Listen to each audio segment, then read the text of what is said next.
Before we begin the briefing today, I just want to, I think, speak for everyone that we want to keep in our prayers all the brave citizens and the victims.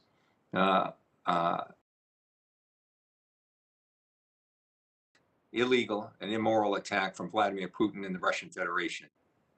We're sure, I think everyone on this briefing and our witnesses, as well as I hope the whole world understands, this is just not an attack on Ukraine. It's an attack on democracy worldwide. And it's a democracy that, particularly of recent note, has more and more been inspired by so many women leaders, and we recognize them on International Women's Day. And I want to welcome everyone to the briefing where we recognize International Women's Day on behalf of the Subcommittee on Europe, the Environment, and Cyber. I want to thank Ranking Member Fitzpatrick, who just returned from Poland, and thank you for doing that, and thank you for your leadership during this very important time in modern history and important time for democracy. This briefing is very timely as well as important, and we could think of no better way to recognize this day than highlighting one of the most important movements of our time, the women-led fight for a democratic Belarus. In August 2020, I was angered by the flagrant disregard for free and fair elections by the Leuchanka regime, and was shocked by the subsequent state-sponsored brutal violence against peaceful protesters, opposition leaders, and journalists. I was also concerned that Lukashenko's actions were part of a growing and troubling trend of authoritarianism in Eastern Europe, and I know that supporting the democratic movement was both existentially and critically, from a practical standpoint, important. These fears seem to be justified today as I watch Lukashenko completely acquiesce to Vladimir Putin and his every demand as he unlawfully violates Ukraine's sovereignty and territorial integrity, killing innocent civilians, including children, in the process. Now members of the Belarusian military are being pulled into Putin's illegal war, and opposition figures who recently fled to Ukraine are having to pick up their lives and seek refuge in a third country. I want to be clear. I strongly believe the majority of the Belarusian people do not support this war, many of whom have made incredible sacrifices in the name of democracy, and I stand with them as they fight to dislodge their country from a dictatorship. Today, the Belarusian people continue to resist against brutal authoritarian oppression in their fight to establish rule of law, achieve a democratic future for their country. We in Congress must continue to stand with Belarus as they push for democracy. The movement has served as a vitally important bulwark against mounting attacks on democratic societies in Europe and around the world. And we must salute the courage of the women of Belarus, who in a highly patriarchal system have shown enormous strength, determination, and leadership, often at great personal risk to themselves and their loved ones. This year's International Women's Day theme focuses on breaking the bias, something Belarusian women have been ferociously fighting for against formidable obstacles for years. We cannot lose focus on the importance of this movement, nor can we allow the plight of Belarusian women and their activism to be forgotten. As chair of the Congressional Friends of the Belarus Caucus, I continue to have deep admiration for all the women in Belarus fighting to make their country a safe, prosperous, and a free society for generations. I pledge to support their efforts and urge my colleagues to do the same. To help celebrate International Women's Day and demonstrate our support for a democratic Belarus, we've invited U.S. Ambassador to Belarus, Julie Fisher, to speak with us today. Welcome, Ambassador. I'm also pleased to welcome two outstanding Belarusian leaders of the democratic movement. Sviatlana Tsikhanouskaya is a leader of a democratic Belarus. I saw her recently and met with her in the Munich Security Conference, where your leadership there continued to inspire people. Welcome and thank you for being part of this as well. And Natalia Calienda is the co-founding artistic director, CEO of Belarus Free Theater, a writer, diplomat, and human rights campaigner, and someone who's assisting right now, assisting refugees from Ukraine. Thank you for all your work. Thank the three of you for your leadership. There may be an opportunity for us to be joined too later. We had some logistical issues with Yelena, Leuchanka. So if she comes on in the middle of the briefing, you'll be told ahead of time. So I now turn to the ranking member, Mr. Fitzpatrick, for your opening remarks. Good morning. Thank you, Chairman Keating, for holding this timely briefing. To our panel of experts for being here with us today. As Chairman Keating had just mentioned, I just returned yesterday from the Ukraine-Poland border, where we saw firsthand just how troubling the current conditions are in Ukraine. I am the co-chair of the Ukraine caucus. My last international FBI assignment was in Ukraine. Those are my friends over there. This is a very, very personal thing to me. And as Chairman Keating had said, this goes beyond Ukraine. The amazing human beings there who are fighting valiantly for their democracy. But it actually speaks to all freedom-loving nations and all aspiring democracies across the world. Ukraine's independence is only 30 years old. They won it in 1991. A huge chunk, close to half of the Ukrainian population was born after 1991, after Ukraine declared their independence. They know very little of and want nothing to do with Kremlin rule. And the Russians tremendously miscalculated that. I think they will continue to do so. But just to share with you a heartbreaking image that I witnessed on the border, images that we thought were permanently relegated to the history books. Never did anyone in the year 2022 think that we could be witnessing a modern day brutal dictator with a complete callous disregard of human life as Vladimir Putin. As everybody here knows, the men in Ukraine, ages 18 to 60, are not permitted to leave.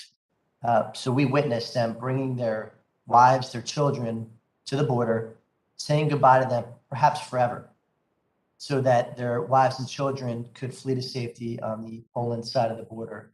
And the men then returned, got back in their vehicles or whatever means of transportation they had to go back and fight for their democracy. An absolutely heartbreaking thing to see. And yet one more piece of evidence that Vladimir Putin is now, in addition to everything else, potentially creating an entire generation of widows and orphans. There are approximately 12 to 15 million men in Ukraine, ages 18 to 40, who are subjecting themselves to a very uncertain future as they fight for their country. Over in Belarus, the Leuchanka regime poses a threat to democracy, not just in Belarus, but across the globe, as Russia uses Belarus as an entry point to continue its unjustified, unprovoked, and criminal attacks on Ukraine. Lukashenko has not only allowed Putin to send over upwards of 30,000 Russian troops into Belarus to attack Ukraine from the north, but he's also allowed Belarus's military to essentially be under Kremlin control. Belarus has unfortunately become a pawn in Russia's horrific war against Ukraine. And we must support the democratic movement in Belarus's efforts to stand up to the Lukashenko regime. And we know that the regime does not represent in any way, shape, or form the true democratic aspirations of the amazing citizens of Belarus. And I look forward to hearing from our panelists on this women-led movement who are fighting for a better future for Belarus amidst a very troubling time. And I want to thank all of our panelists here today. You are the true heroes. What we're seeing now shouldn't need to happen. It cannot happen. It cannot be allowed to continue. And it should be a wake-up call to everybody across the globe, how fragile freedom is, how fragile democracy is, how hard it is to win, and how hard it is to actually perpetuate and sustain itself. And it requires a lot of courage and backbone. And I think that's being exhibited by the protesters in Russia who know who they're facing prison sentences for speaking out against Vladimir Putin or showing the courage to do so anyway. We have to support those people. And we support them by standing unequivocally and unapologetically behind the freedom movement in Belarus, behind the freedom-loving people in Ukraine, and against Vladimir Putin and everything that he stands for. I yield back. thank you again. I want to thank the ranking member for all his work that he's been doing, particularly at this time. I'll now ask Ambassador Julie Fisher for her opening remarks. She'll be speaking first, but she will be unable to answer questions directly. So I now turn to Ambassador Fisher. Thank you very much. Good morning to those of you in Washington. Good afternoon to those in Europe. Chairman Keating, Ranking Member Fitzpatrick, thank you for organizing this timely and impactful way to mark International Women's Day. I continue to be deeply appreciative of your leadership in supporting a free Belarus. Many members of this subcommittee are also members of the Friends of Belarus caucus, and I really want to say thank you so much for all you are doing to advance the cause of freedom in Belarus. And as it is International Women's Day, I believe it is worth recalling how Belarus reached this moment in which it is now taking part in and facilitating Russia's war against Ukraine. After the Leuchanka regime excluded 3 opposition candidates from running in 2020, Sviatlana Tsikhanouskaya took her husband's place on the ballot. Maria Kolesnikova, the campaign manager for one of the other candidates, and Veronika Tsepkala, the wife of the third, rounded out what came to be known as the Troika. These were 3 powerful female voices working in tandem to bring democracy and accountability to Belarus, facing a dictator whose chauvinism blinded him to the popular support of these undaunted individuals. Since the fraudulent election, Tsikhanouskaya has worked tirelessly to ensure the world sees Belarus as more than just the Lukashenko regime and its erratic and dangerous actions. When Russia launched its unprovoked and unjust war against Ukraine on February 24th, Madam Tsikhanouskaya rightly noted Lukashenko's surrender of Belarus's independent decision-making to the Kremlin, and she called all Belarusians to demonstrate their opposition to the war and show solidarity with the Ukrainian people. In ways unseen since the autumn of 2020, people in Belarus bravely responded to her call, turning out on the day of the referendum to oppose the farcical changes to Belarus's constitution and to stand against Russia's aggression. Meanwhile, 6 months ago, Maria Kolesnikova was sentenced to 11 years in prison on baseless, politically motivated charges. A laureate of the State Department's International Women of Courage Award in 2021, today, Maria is held in a women's prison where she toils over 7 hours per day, 6 days per week, sewing clothing for employees at state-run enterprises. She recently said she could hear the frightening sounds of the military conflict and lamented Belarus's loss of sovereignty was becoming a reality.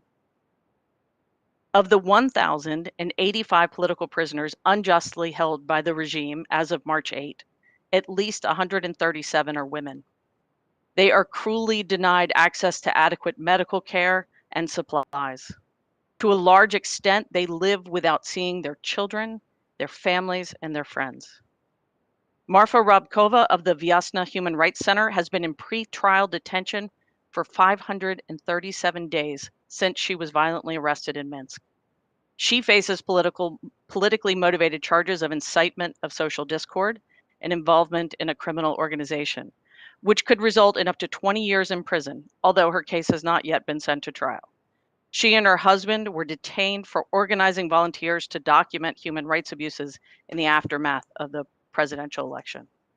Reporter Katsiarina Andreeva and camera operator Daria Chultsova of Belsat are serving 2-year sentences for live streaming a protest violently broken up by police. The head of the Belarusian press club, Yulia Slutskaya, was jailed for 8 months before she was released. Marina Zolotava, the top editor of Tut.by, which was one of the most respected independent Belarusian news outlets, remains in jail awaiting a trial. And the plight of the political prisoners affects all Belarusians. The wives, mothers, sisters, and daughters of those behind bars are facing the tribulations of the absence of their loved ones. Daria Losik, the wife of RFE-RL consultant Ihar Losik, who has been sentenced to 15 years in jail, has said that she does not know how to explain to her 2-year-old daughter why her papa isn't coming home. So it is no surprise that Belarusian women have played leading roles in the nonviolent efforts to protest the Lukashenko regime's complicity in Russia's war against Ukraine. At great personal risk, Belarusian women again have taken to the streets in protest of the war, urging Belarus to end its support for Putin's aggression. Chairman Keating and Ranking Member Fitzpatrick, the fortitude, the bravery, and the selflessness of the women of Belarus have long stood in stark contrast to Lukashenko's craven and self-serving actions. And no one exemplifies this spirit more than Sviatlana Tsikhanouskaya. I am honored to work with her team here in Vilnius, Lithuania, and I very much look forward to her remarks today. So allow me to say thank you for your continued support of Belarusian women and more broadly of the cause of democracy in Belarus. Zhivia Belarus и slava Ukraini. Long live Belarus and glory to Ukraine. Thank you, Ambassador, and thank you for listing so many leaders, women leaders in Belarus, and the list could be longer. Yes. And it's just a testament to the strength that women bring to this effort, the same strength that women bring as leaders. Thank you for your leadership on International Women's Day. It's clear that when we place reform in the hands of women, there's less corruption. The needs of children, healthcare needs, domestic needs are better served. That's not just my opinion, that's a fact. And we have next an extraordinary leader, Sviatlana Tsikhanouskaya, who, with great courage and without any political background, took the mantle up to lead this effort at great personal cost, as her husband has given great personal cost to this effort as well. We see their leadership, but they live it every day, every minute. It affects their lives, affects their families, but they are an inspiration to all because they're putting the causes of freedom and democracy above their own most personal basic needs. And among these leaders, Sviatlana Tsikhanouskaya stands tall. I've come to know her in many instances now, and it's great to see you again. And it's great to announce you and introduce you as the leader of democratic Belarus, which you are. You've testified before us before the subcommittee, and thank you for joining us once again. We'll now turn to you for your statements. Thank you, Chairman Keating, my dear friends, Ranking Member Fitzpatrick, Ambassador Fisher, my comrades, friends of Belarus. Thank you for kindly inviting me to address you on International Women's Day. And I'm here to speak on behalf of Belarusian women who have led our struggle for democracy. The world is finally waking up to a nightmare that has been a reality in our region for most of my lifetime. It's a reality when dictators go unchallenged.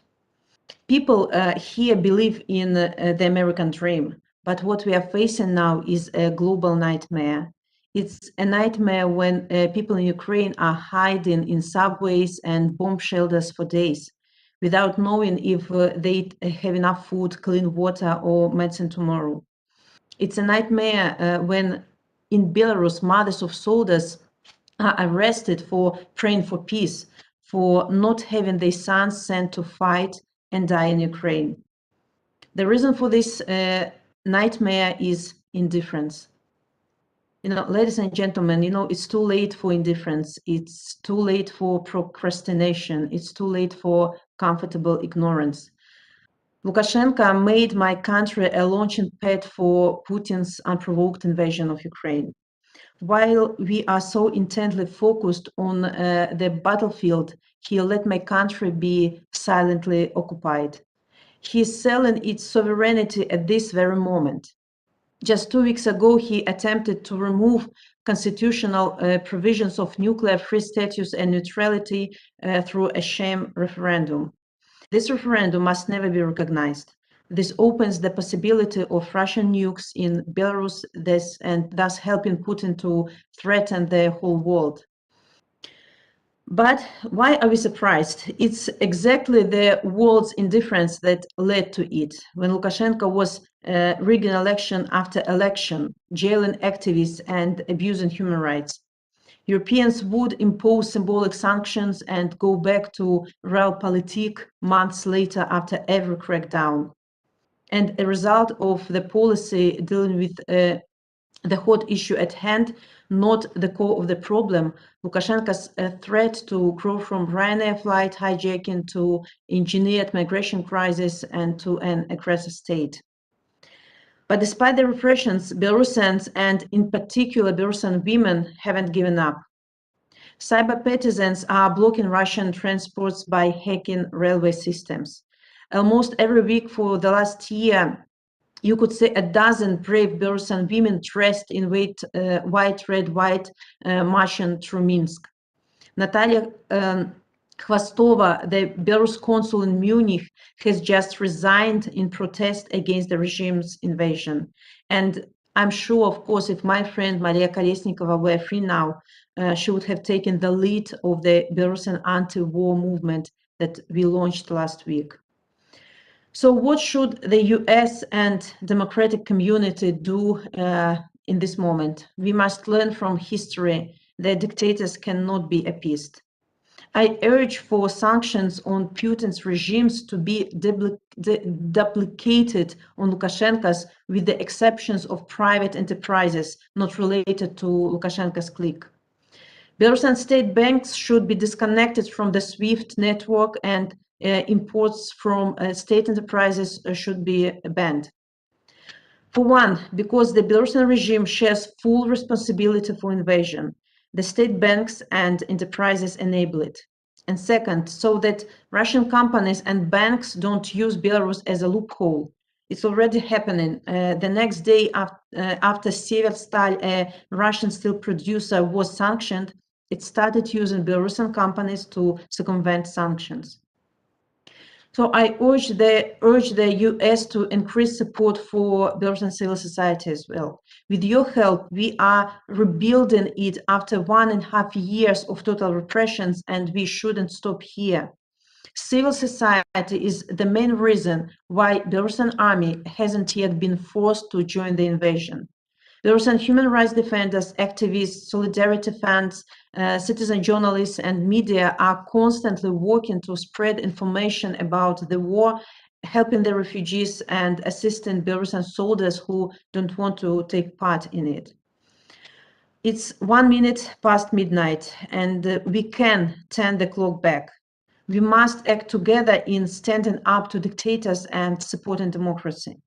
With strong leadership, there is still time for us to end this nightmare, but we must remember that tyranny never sleeps. Thank you for your attention, and I'm open for further discussions.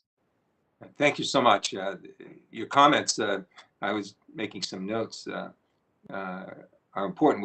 We'll have a chance to follow up on some of them as well. I now want to introduce Natalia Calienda. She's the co-founder of Artistic Director, and she's the CEO of Belarus Free Theater, writer, diplomat, human rights campaigner, someone who's helping this moment. So many people, so many refugees. If you can comment on that and anything else you want to comment, we'd love to hear from you. So thank you for joining us, and go right ahead.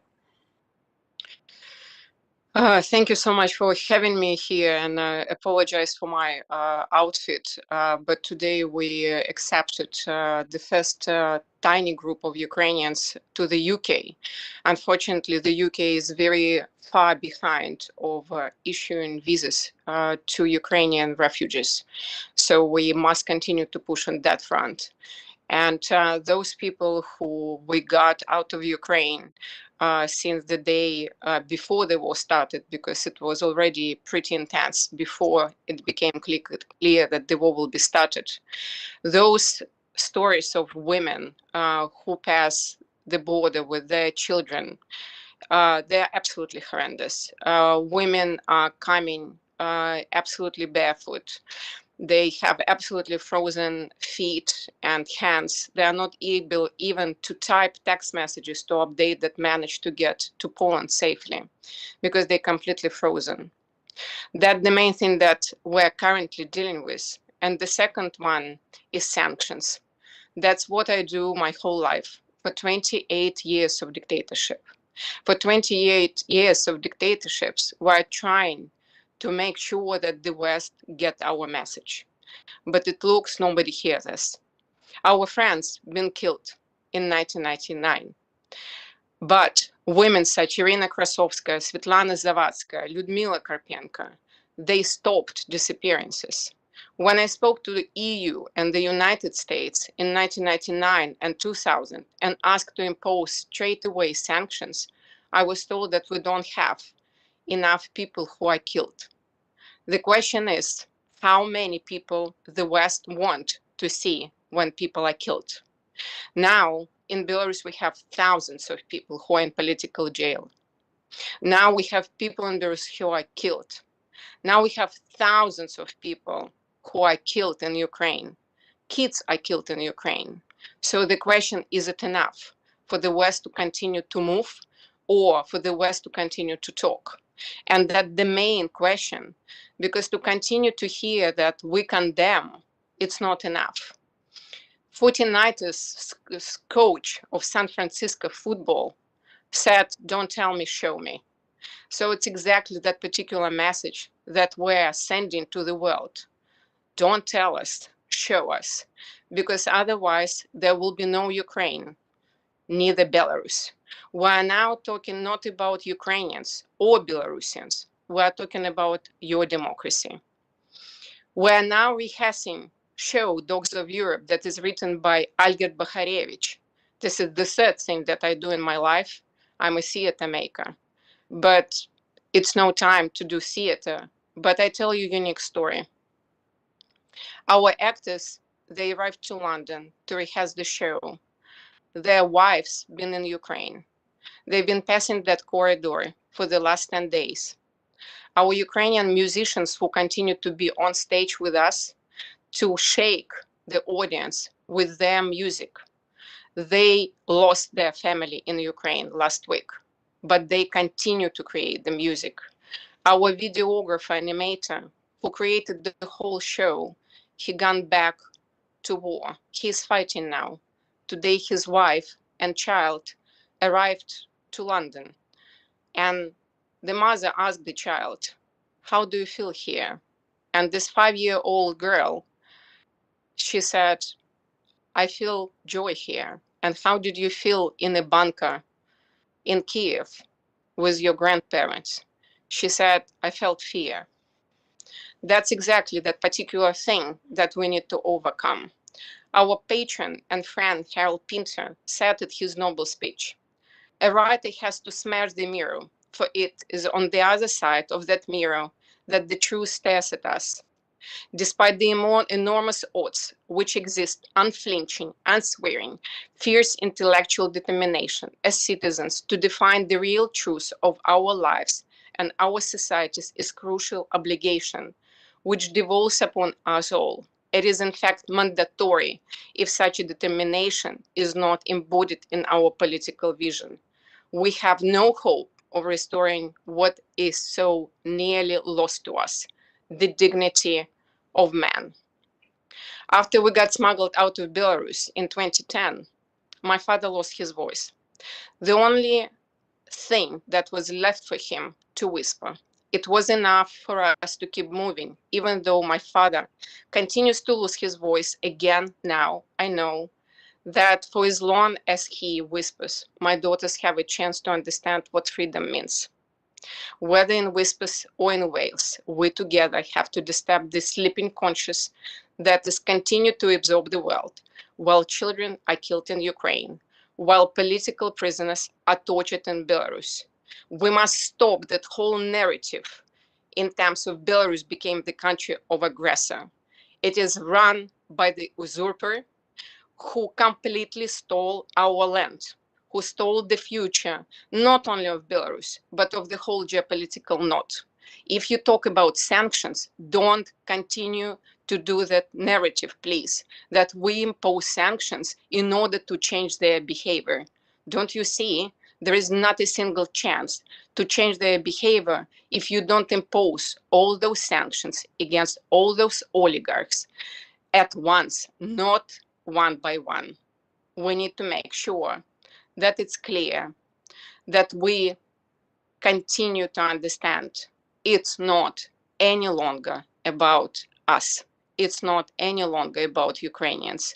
It's about the world democracy and humanity. This is what is in stake. Thank you so much. Thank you, and thanks for reminding us once again that we're looking at the other side of the mirror. Harold Pinter and his writings, other people that communicate through the theater and the arts. This is an important time for them as well, and thank you for your leadership in that regard. With your comments and those of Sviatlana, you know, I'm reminded too of a quote from Elie Wiesel, a Holocaust survivor, who said the opposite of love, the opposite of hate rather, is not love, but it's indifference. And it's that indifference that both of you have spoken to. We have been joined by, and I want to thank you for, I don't know how you did it, but you know, logistically joining us, Yelena. But Yelena Leuchanka is a professional women's basketball player and political activist. She was jailed in 2020 for participating in a peaceful pro-democracy protest in Belarus.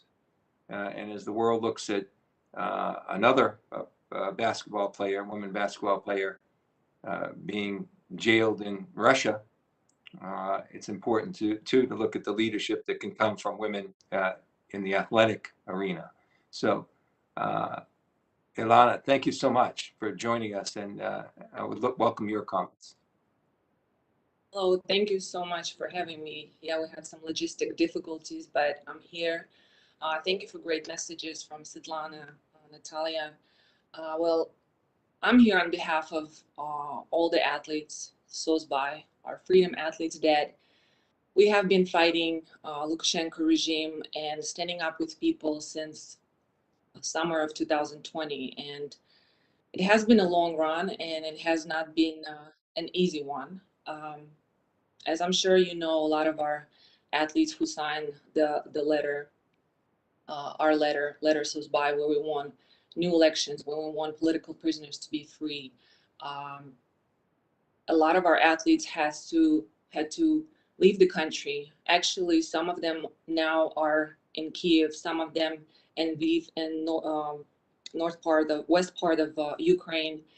Some of them, like me, I'm currently, you know, in Greece, some of them in the different countries, because we had to leave the country to find a way to pursue our dream, to continue to work or play sport. And in 2020, we became collectively, I think it's an amazing story to find people with the same ideas, with the same vision, and being an athlete and have a strength and power to stand up for what is right. I think what SOSBAI and Freedom Athletes did, I think we start changing the name, the sport and the way athletes viewed in society. I know at that time, you know, it was kind of new, and we were doing it not in a democratic country. So I want you to acknowledge that we were doing it in a country with dictatorship, where, you know, not just I'm the voice, and us athletes, we're the voice of people. You know, I was put to jail for my opinion, what I can do and what I'm allowed to have, not just as an athlete, but a citizen of my country. We still have athletes that are still now in prison. And I think what we started changing the way the world should view athletes. You know, we hear so many conversations and so many talks, sport not in politics. Athletes, where are you putting your nose in? You should be outside of politics. We hear a lot of conversations and comments from athletes. Well, I just want to play sport. I don't want to be involved. It's none of my business. Guess what? What are we dealing with today that none of us ever thought? Well, we were trying to scream to the world and say, okay, look at what is happening in our country. And now we're here where athletes of Belarus, athletes of Russia are suspended by IOC. And now there's no separation from freedom athletes or athletes that support Lukashenko, that sign his letter. And now we're in a very, very difficult position. How do we go from here? What do we do? And I just hope what we freedom athletes SOSBI have been doing and screaming to the world, now it's time to not just, I'm sorry, I'm going to be blunt and straightforward. It's time to stop being concerned. It's time to stop being, we support you. It's time to have actions. A lot of people asking me, Yelena, so, you guys been doing this, where do we go from this? How can we, now we have all these athletes, decisions made from people above. So I've been thinking a lot about this. It's a very complicated situation, but what I know is it's time when sport needs to change. It's time where things that used to apply before, they don't apply anymore. Let's not pretend anymore, and sport isn't politics. And it's time for us athletes to come collectively united, not just in Belarus, not just in Russia, not just in Ukraine, worldwide. It's time for us to sit at the table and have a serious and open conversation. It's time for us athletes to come together collectively and create maybe our own organization where people, not from politicians, not that, any bodies, I don't know, IOC, another organization, there has to be athletes represented by athletes, where we collectively can decide our future, that it won't be decided at the top. I think we have to create our own organization, is my honest opinion, and where athletes will be represented by athletes, where a situation that has happened with war and everything, that we collectively can pull out athletes either out of it or, not allowing people at the top to make these decisions. And it's a very, very complicated situation. And, I'm going to use an opportunity, and since me being here, let's have star players, sports stars all over the world. I would love to sit down with LeBron James and talk and have an open at the table conversation. I would love to sit down with my ex-teammates Sue Bird and Candace Parker. I would love to take athletes from Ukraine and Russia and sit down and have an open conversation. How do we go about this instead of people at the top deciding our future? So I'm asking you, please, let's stop being concerned. Let's stop being, I know you support us, but it's time for actions. It's time to make things happen. And I'm asking you kindly, before we head in something very bad and something very dangerous, to make things happen. I'm here on behalf of all of my athletes. We're open to conversation. We're open to things, starting happening. And we've been doing this since 2020. So today, the Russian army would not be going through my city. I'm originally from Gomel. It's a city on the border with Ukraine. And when I see those videos, I'm sick to my stomach. And we've been screaming to the world about this. So this would not be happening. So I'm kindly asking you, I appreciate you having me, but I'm kindly asking you, let's make things happen. Let's do the action. Let's do something about this. I really appreciate you having me today. Thank you for letting me speak on this. It's a very serious issue. We are at the crisis. So let's get to work. We got a lot of work to do and a lot of things needs to change. Thank you very much. Well, thank you so much. I couldn't agree more that we are at a turning point in history. Not just, so much was occurring before the Russian aggression and invasion. As you know, all of you know, in Belarus, it was happening before. This is what's driven, I think, the world's attention to a greater focus. But these issues, in terms of human rights, civil rights, repression, dictatorship, destroying democracy and freedom, these were occurring before. And all of you have brought up that important point. This is the flame, I think, that we have to address, to turn our attention more than we did before, certainly, but deal with this crisis worldwide now, because this isn't just about Belarus. It isn't just about Ukraine. It affects all people that strive and want to live in a democracy and live in personal freedom. And this is a turning point. And, you know, we've seen the role of athletes in the United States in particular of late, getting involved, letting their voices be heard on civil rights issues, particularly issues that affect Black Americans. And they've been powerful. And one of the things they have been able to do is really create a bridge to a younger generation too. This can't be a turning point for people like myself who lost an uncle in World War II when the last great aggression in Europe occurred. There are younger people that don't know this. There are younger people in Ukraine who, for 30 years, have experienced levels of freedom that they did not have before, who don't know how fragile that is and how easily it can be taken away. And so all three of you are critical in your voices individually, but also reaching out to the sports world, reaching out to the arts world, the artistic world, reaching out to the political world, but all as powerful women, having your voice be heard and affecting another generation and affecting women, giving women the example of leadership that they're denied so many times politically for generations. And so this is going to really be that critical moment that we have.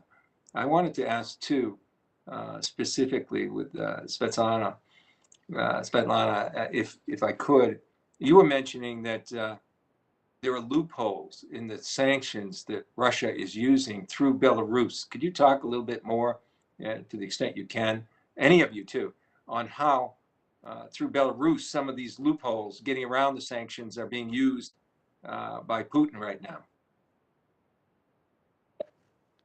Thank you, Mr. Keating. Maybe before I start to tell about how Russia can use Belarus as a huge loophole for the activity, you know, I just want to remind when we asked for tough sanctions against Lukashenko's regime, and after hijacking Ryanair flight, at last sectoral sanctions have been imposed. And they already at that time, so many loopholes have been left that could be easily circumvented by the Belarusian regime. And when on every meeting, I was asked question, okay, we impose so many sanctions, are they working? Why don't we see that Lukashenko's regime is collapsing, is not collapsing? Because the sanctions were not tough enough, because we left so many opportunities for Lukashenko's regime to avoid this. We have to understand that we are dealing with dictators who have been under sanctions, different sanctions for many years. They know how to use weakness of sanction policy of Western countries in their advantage. As for Russia, I mentioned Sviatlana, this steel producing company, and they started to use steel producing Belarusian company to trade with their goods. And Russian banks are switched from SWIFT, Belarusian banks are not. So it will be huge loophole, you know, to trade or, you know, to transfer money from Russia to different countries. If you don't mind, you know that Natalia is expert in sanction policy, and Natalia, if you could update some information about how Belarus can be used as a loophole for Russia. Thank you. I think we will have another hour when we go through all those loopholes, because as Sviatlana said, and given that example in terms of hijacking, for example, those sanctions that have been imposed, unfortunately, we know that submission on all cases been done in November. We provided all submissions in November of 2020. And when everyone was congratulating each other that we turn around those sanctions so quickly after hijacking, it was a complete lie, because all governments been sitting on that information since November 2020, if we get back to Belarus. But just one of the examples, for example, Dmitry Mazepin will very soon overtake all potash industry, including Belarus Kali, that is under sanctions. So it means it will be possible to avoid sanctions on the potash side. How long it was a fight with Lithuania in order for them to stop finding ways how to avoid sanctions. How long we've been working with Latvia in order for them exactly not to go through those loopholes on Belarusian and Russian sanctions. It's and one of the major loophole, it's cryptocurrency, what is vitally important to understand for any government, because all governments, all Western governments completely denying cryptocurrency. And that's clear why, because it is a very gray zone. But same time, it's necessary to be proactive on that side, not to be reactive, because currently Russia will simply overtake all imposed sanctions using crypto. So it's necessary for CIA, for the Treasury Department, for State Department to work on new technologies, because if the world continue to be outdated, trust me, all those people will avoid everything. Let's say one example is if we talk about the UK. Only 5 days ago, the UK made a very strong statement saying we will go after all oligarchs, all oligarchs. What is happening yesterday? 3 major points are appearing that if it's connected to national security, if it's connected to wealth of the UK country, of the UK, then it will be possible to get written permission how to avoid those sanctions. So if there is no transparency, even under democracy, what we will discuss under dictatorship. But if it's necessary to provide like detailed loopholes, we will be in Washington, D.C. in a week time with our partners from iSense, and happy to work on it. Thank you so much. We would like to hear that firsthand so we can also communicate with Treasury, our Treasury, to deal with it. The importance of thank you for doing that, and look forward to the list you have that you could talk so extensively on. This is important because the sanctions won't be meaningful if there's ways to avoid it. The other thing is why these sanctions are having so much effect is because we're doing it with other countries. If the U.S. alone were sanctioning some of these areas, frankly, it would be a fly that they could, a fly on their sleeve they could just brush off in the longer run. We're really coordinating, and it hasn't been ever the coordination that exists now with so many other countries, and the magnitude of those sanctions will make a difference.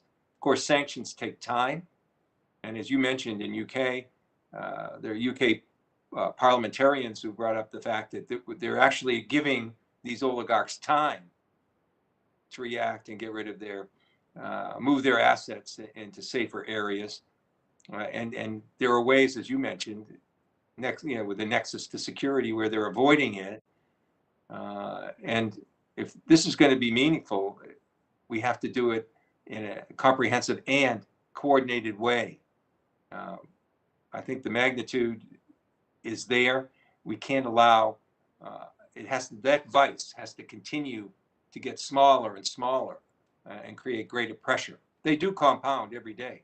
So you will see some of even the existing sanctions become more effective because they compound with other sanctions and they compound themselves. So we're going to see them work. It's at a different time frame for the magnitude of violence and the deaths in Ukraine right now. I have one more question. I'll wait. One more, and I think I have a few more, if you could indulge us. But I also want to give time to the vice chair of our subcommittee, who is here, a woman leader in the U.S., Representative Spanberger has joined us. And Representative Spanberger, We welcome any comments and questions you might have.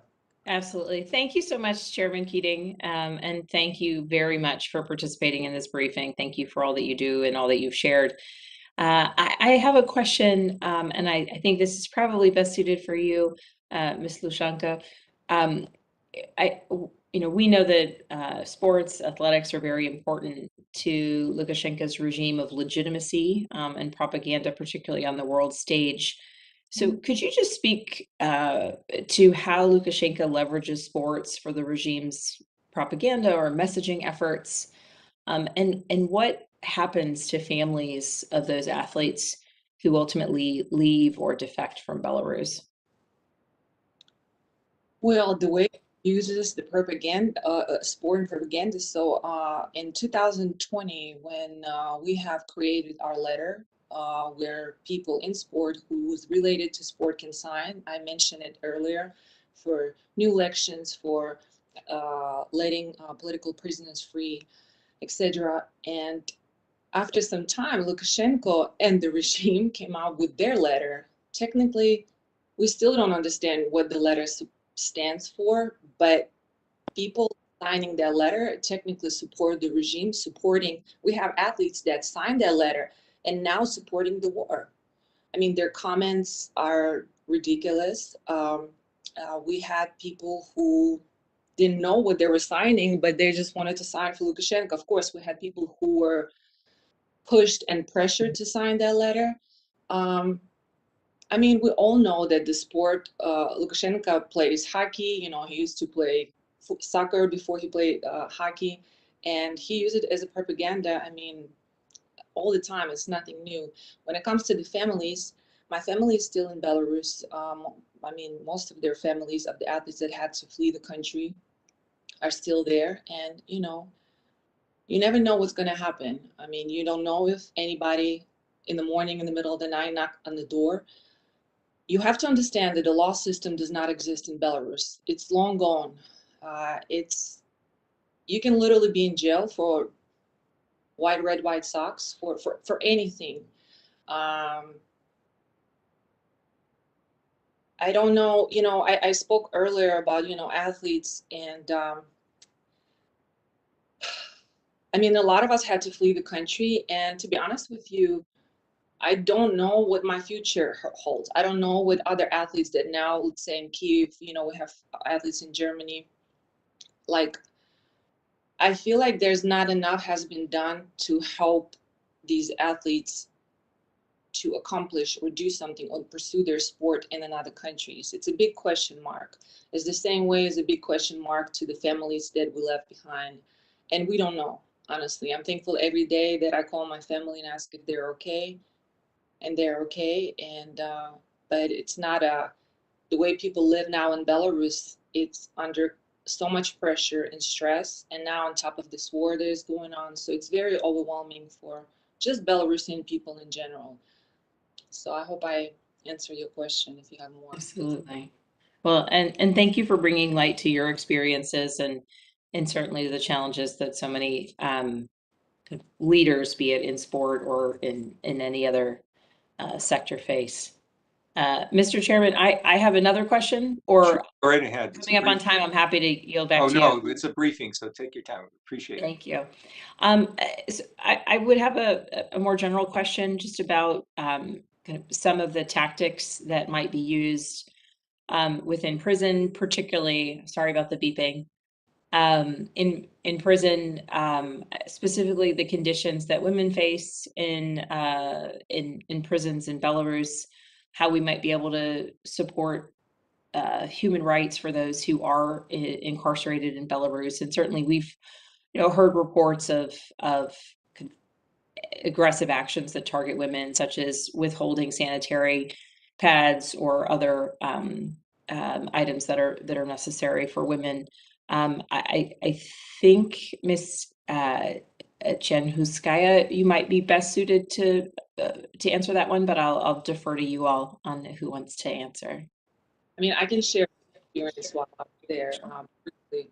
And I spoke to actually Natalia Calienda yesterday. I'm sure you know, she spent 17 months in jail. We had a long and difficult, I would say, great and at the same time difficult conversations. She was my cellmate. When I got to prison, I spent a couple of days with her before she was moved for her other case. Well, let me share conditions that I was in and my cellmates and other females. When I got there, the first night that I spent there, there was a mattress, there was, you know, everything. Of course, a jail, you just kind of understanding, okay, you're here. And then the following day, things, you know, start happening unexpectedly, and it was done on purpose. And I have a proof of that. And I had a conversation with the person who is in charge of Okrestina jail. Mattresses, pillows, towels, everything has been taken away. You have to understand, it was October, so in Belarus, it's kind of like an old Soviet system that in the summertime they turn off the heating, and then you have to wait till the late fall in order for heating to turn on again all over the city. So at that time, it was really cold in the cell. So they took away everything. There was no explanation. That same day, they turned off the toilet that's in the cell. My cell was not big. It was a cell of 4 women, but they put on purpose more women in the cell, which completely against any type of humanitarian, like human laws. I don't know, it's crazy. They turned off the hot water. And we had to ask for pads. And it's honestly, it's humiliating, you know. Some of us, I mean, I'm sorry, I'm going to be brutally honest, had periods and there was no hot water. We had to use cold water to hygiene ourselves. Every time we asked for shower, it was denied. For 15 days, I was there. We were never taken to take a shower. I literally had to shower myself with filling up cold water in the plastic bottles. There was 2 cameras that staring right at me, and I am 6'5", almost 2 meters tall. And you know what? Honestly, at some point, I didn't even care, because it came to the point that those cameras staring at me, most likely, of course, there's man. I stood in the toilet and it was like this, and I had to just wash myself. And this is how we tried to take a shower. That was my shower, and I was happy with that, you know, to be honest with you. And at some point, I had fleas in my hair and in my clothes. And when I asked for medical attention, they gave me a little bottle of something, and that was not enough. I asked for more. Well, first of all, it took me a couple of days to get a hold of them. And when I continued to ask, they said, well, it's in your mind. Here, take a chill pill. Well, I'm calling it like, you know, calm down pill. It's your imagination. And there's nothing you can do. You know, the times that we were asking, please, we asked men who worked there, please give us at least a blanket. It's really cold. It's like you honestly begging, and they just kind of like, there's nothing we can do. And when you continue to ask, it was one time, it was me, it was 2 of us left in the cell, and it was a man, and I never forget the way he looks and what his name, that he would continue to ask, and he grabbed us, he pushed her really heavy, like really hard in the cell, and then he pushed me and he used curse words. And this is the reality. This is Belarusian jail. And the conversation I had with Natalia and things that it's happening there, and I don't know, it's a heartache every time you read about it. And I have a lot of females after I got out of jail, and you know, in the process throughout the years, writing me and sharing what they went through and how they were there for 30 days without anything. You know, I was there for 15 days. Things were becoming worse and worse. Now there's no 15 days. People go to jail for nothing for 30 days. Things are very bad.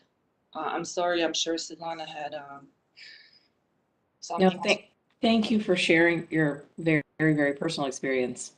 Thank you, Yelena. You know, it's I think every person who is behind the bars now experience something like this or even worse. You know, people are trying to cut their veins because they can't suffer anymore. People are humiliated morally and physically in jails. And of course, we can hear thousands of similar stories as Yelena has. And, you know, it's just difficult to imagine, but people went through this. And of course, it's important to support people who are in jail at the moment. Maybe I'll go from the easiest things. I think the easiest every person can do is write letter. People who already were released, they told us how it was important for them to get tens, thousands, hundreds of letters from freedom, knowing that people are not abandoned, because people in jail are persuaded that you are nobody, nobody's thinking about you, you are alone here, and every letter is a signal that I'm still in the mind of people. People are still fighting for me. So letter is the simplest one. The second, people in jail are thinking about their families, their relatives, and so important to support families of political prisoners. They have to buy food, clothes for their beloved in jail, and it's important to support morally and of course with financially of those who are suffering together with their beloved in jails. But of course, to solve this problem globally, we have to get rid of the regime. This is the only way out. People are not going to be released until Lukashenko is over. We ask, there are several people with cancer, with people with special needs. We try to organize humanitarian release of all those people, and we were denied because people in regime, they don't have humanity at all. And I say the only thing we can do is just to create multiple points of pressure on this regime, to fight from inside, from outside, from cosmos, to stop this. And only in this case, our beloved will be with us. We can fight here for years, but these years of fighting are real years of life for those who are in jail, and they can't do anything. They did a lot. They sacrificed with their freedom, some with their lives, to give us opportunity to prove that we can do this, that we can win this fight. We are not alone. The whole democratic world with us. So we have to act together, and of course take into participation the war in Ukraine, and seeing more victims of dictatorship. I really appreciate all the actions, all the sanctions that have been imposed on Russia and Belarus, and I'm welcoming all tougher measures that can be imposed now, just to punish, to stop this violence in Belarus and Ukraine. Thank you. Yeah, thank you too, Sviatlana. We all of us keep your husband in our memories, and if you ever have occasion to tell him, he's in the minds of many people as well. And I think you certainly know firsthand how the effect is on families of those that are being imprisoned as well. I had a question too, that there were reports that even before, or there were citizens of Belarus that crossed over to Ukraine. Some of them felt forced to, at the time, come over there. And there are reports that those people are being targeted specifically by Russian forces or the Chechens, their assassination squads. Do you have any information, any of the three of you, on just how some Belarusian people that are in Ukraine might be targeted? Have you heard any of those things yourself firsthand? It's not only about Ukraine. You mean people who are Belarusians and now they face. They're in Ukraine. They're activists in Belarus, and they're in Ukraine. Are any of those people targeted, or any of those leaders? Targeted by the regime? Yes. Targeted by the Russians working with Belarusian leaders. I have to say that every active person in Belarus in exile is under huge danger of dictatorship. You don't know how long hands dictators have, but everybody is a target of this regime. Now, I really don't know if such cases happened, like targeted abusement of Belarusian people by Lukashenko's regime or Russian people because of their active position. All the people in Ukraine now are victims of this fight. You know, what is disturbing me most at the moment is that all Belarusians are you know, facing change of attitude to our people, to people who have been fighting against the regime, and now because Lukashenko dragged us into this war, made our Belarus aggressor in the eyes of democratic society. You know, attitude have changed, and now I ask Belarusians not to hide that you are Belarusians, but to prove it with your actions, with explanation that regime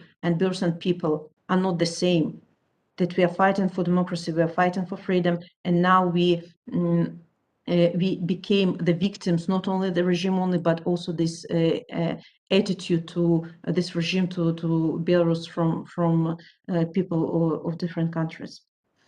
Yeah, I know we Just have to like wrap it up, so I Yeah, just have yeah.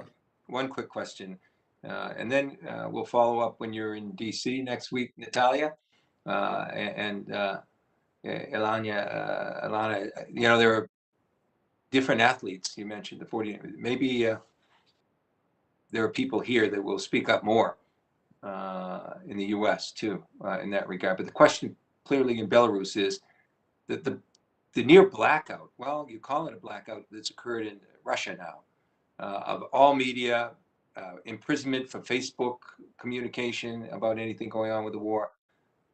Is the media just as blanketed in Belarus now, or is there a better situation to get messaging out in Belarus? Or is it the same as it is in Russia now? Belarusian stayed under dictatorship for 28 years. So they're partisans, and they know ways around how to make sure that the information is distributed. But of course, what Lukashenko used for years, it's blocking internet. And this is what it's not simply possible to avoid. If he decides to block internet, of course, there will be no way around if we talk about internet.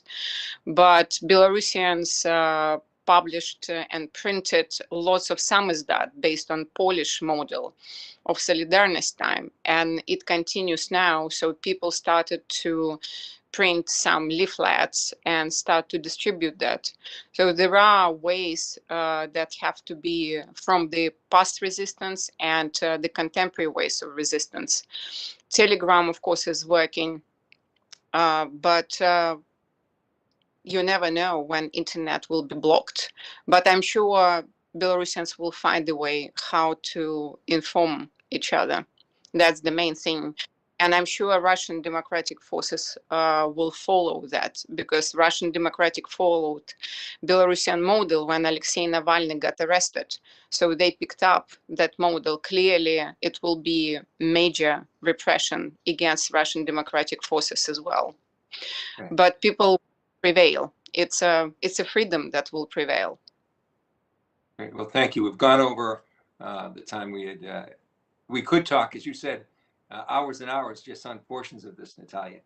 I just want to thank all three of you, three courageous women leaders, representing so many other women leaders that we wanted to highlight on a day that throughout the world we recognize International Women's Day. And in our committee, we wanted to highlight particularly what was going on and has been going on, importantly, in Europe and in Belarus, and how it speaks to the whole world in terms of women standing up under great repression and threats to their own safety for the cause of freedom.